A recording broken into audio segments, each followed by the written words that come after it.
Bonjour à tous, je vous salue à tous, peuple de Dieu. Nous nous retrouvons aujourd'hui pour ce troisième jour de programme sur Booste ta vie spirituelle. Aujourd'hui, nous allons parler sur la révélation et la vision. Nous allons enseigner sur la révélation et la vision. Alors, je vous prie d'être très attentif à tout ce que je vais dire, car ce cours est très intéressant. Car plusieurs personnes confondent encore aujourd'hui la révélation ainsi que la vision. Alors, dans ce cours, nous allons les diviser, nous allons les séparer et nous allons comprendre comment cela fonctionne et comment le Saint-Esprit opère dans ces domaines-là. Ici, nous comprenons ici que la révélation est la communication de Dieu à ses enfants. Elle se produit de différentes façons selon les besoins et la situation des personnes, des familles, de l'Église en général. Donc, lorsque le Seigneur révèle sa volonté à l'Église, il parle par l'intermédiaire de son serviteur, donc de son prophète.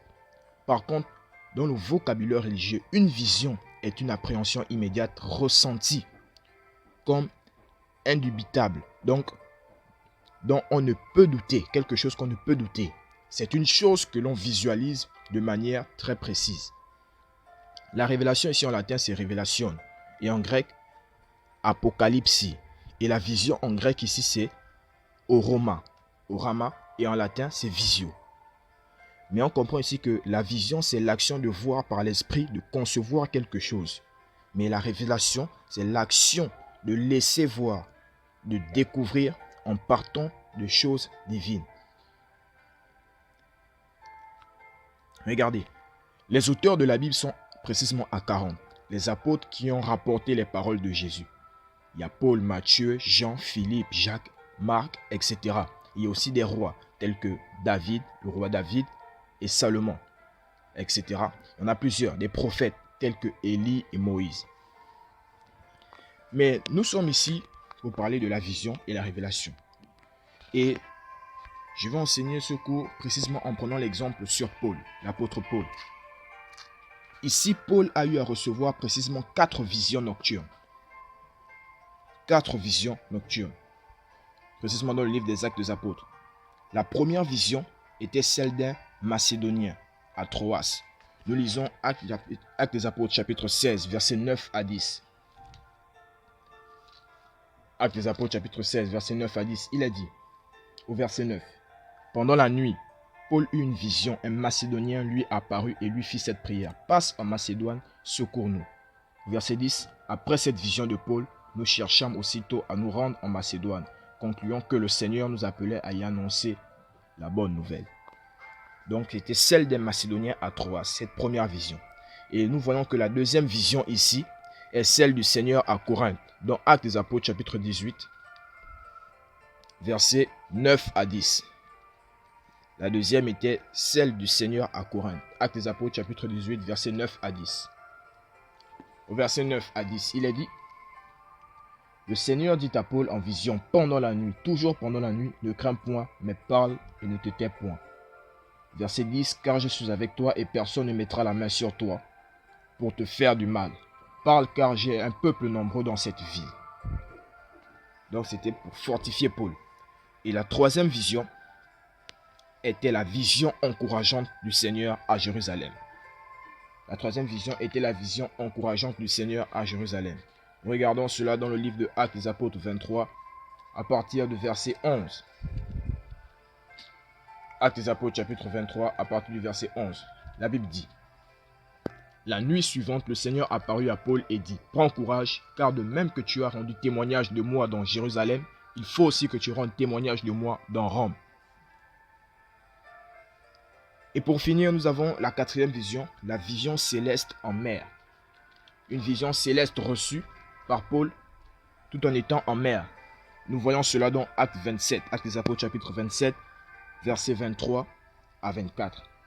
La Bible dit, « Un ange du Seigneur à qui j'appartiens et que je sers m'est apparu cette nuit. » Verset 24, « Et m'a dit, Paul, ne crains point, il faut que tu comparaisses devant César. » Ne crains point, il faut que tu comparaisses devant César et voici Dieu t'a donné tout ce qui navigue avec toi. Donc toutes ces visions, nous remarquons ici qu'elles se sont produites uniquement pendant la nuit. Nous avons dit ici que le mot vision est employé nous remarquons ici que le mot vision est employé 11 fois dans le livre des Actes des Apôtres sur les 17 fois que compte le Nouveau Testament. Le mot vision est employé ici 17 fois. Est employé autant pour moi 11 fois dans le livre des Actes des Apôtres sur les 17 que compte le Nouveau Testament. Donc en principe, le mot vision est écrit 17 fois dans le Nouveau Testament et seulement 11 sont employés dans le livre des Actes des Apôtres. Donc la majorité de ces parties-là, la majorité de ces visions-là sont uniquement employées ici dans le livre des Actes des Apôtres. Donc plusieurs fois ces visions se sont manifestées dans le livre des Actes des Apôtres sur les 17 que compte le Nouveau Testament. La vision ici, c'est la perception du monde extérieur par la vue. C'est le mécanisme physiologique par lequel les radiations lumineuses donnent naissance à des sensations visuelles. Au sens figuré, c'est l'action de voir, de se représenter en esprit. Lorsque vous entendez souvent certaines personnes, certains prophètes, je prends l'exemple d'un prophète que j'admire beaucoup, tel que le prophète Joël Francis Tatou, qui dit toujours dans les prophéties qu'il reçoit de Dieu, dans les visions qu'il reçoit de Dieu, je vois ou encore j'entends dans mon esprit. C'est une sensation, c'est une représentation en esprit. Alors, nous allons parler ici, nous parlons ici bien sûr de la vision et de la révélation. Je tiens à préciser ici qu'il existe 3 types de visions que nous allons voir. 3 types de visions. Premièrement, la vision spirituelle.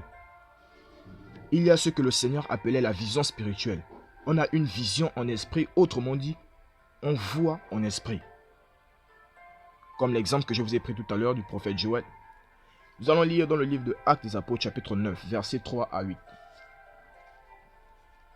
Actes des Apôtres, chapitre 9, versets 3 à 8. Nous lisons, la Bible dit, au verset 3 à 8, « Comme il était en chemin et qu'il approchait de Damas, tout à coup, une lumière venant du ciel resplendit autour de lui. » Au verset 4, il tomba par terre et il entendit une voix qui lui disait, « Saul, Saul, pourquoi me persécutes-tu » Verset 5, répondit, « Qui es-tu, Seigneur » Le Seigneur lui dit, « Je suis Jésus, que tu persécutes.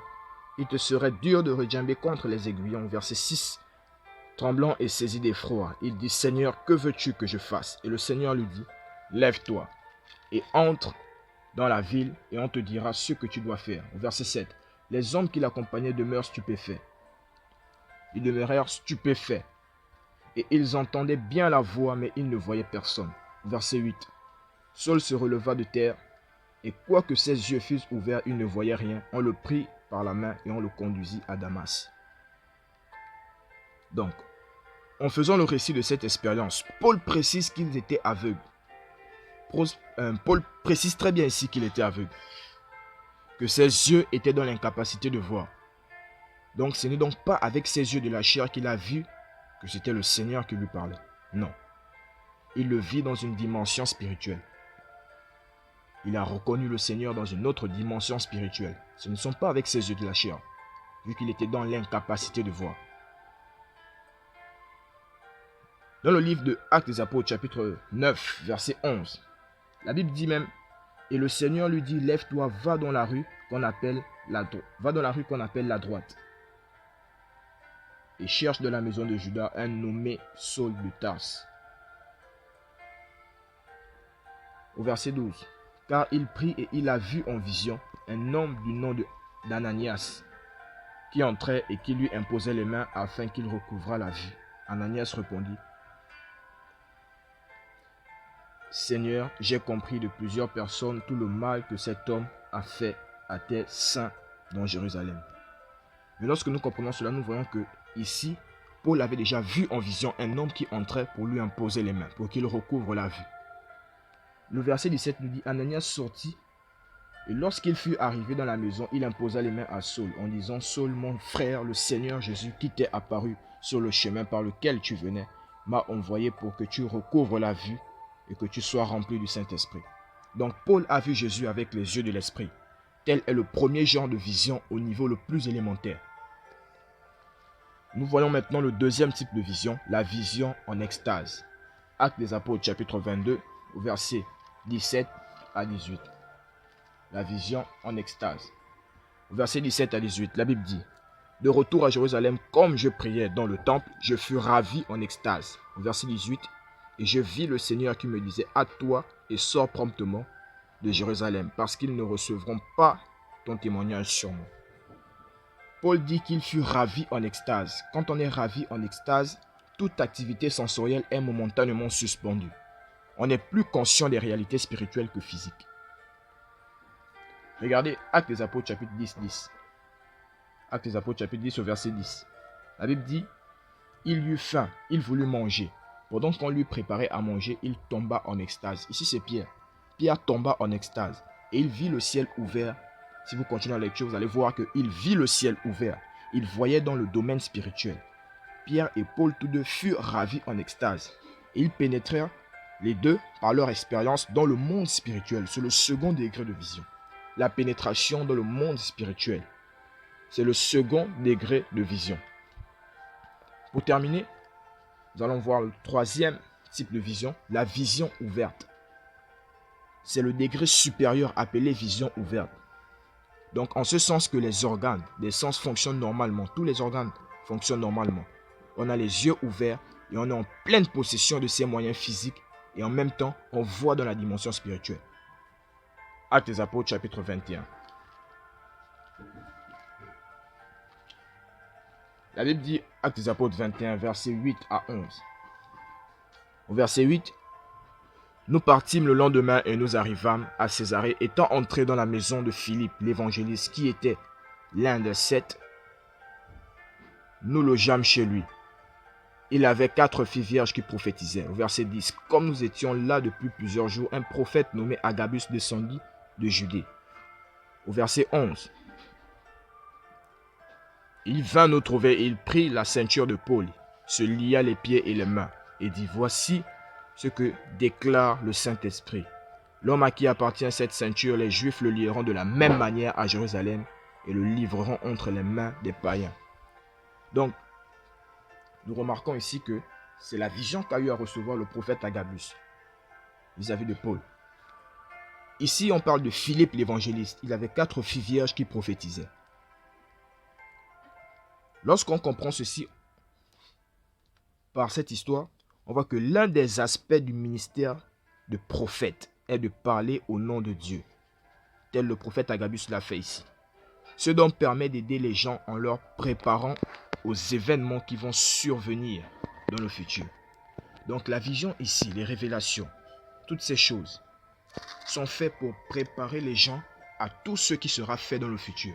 Ce n'est pas fait pour embellir, pour se donner une image, non. C'est fait pour préparer les gens à ce qui doivent leur arriver ou à ce qui les attend dans le futur.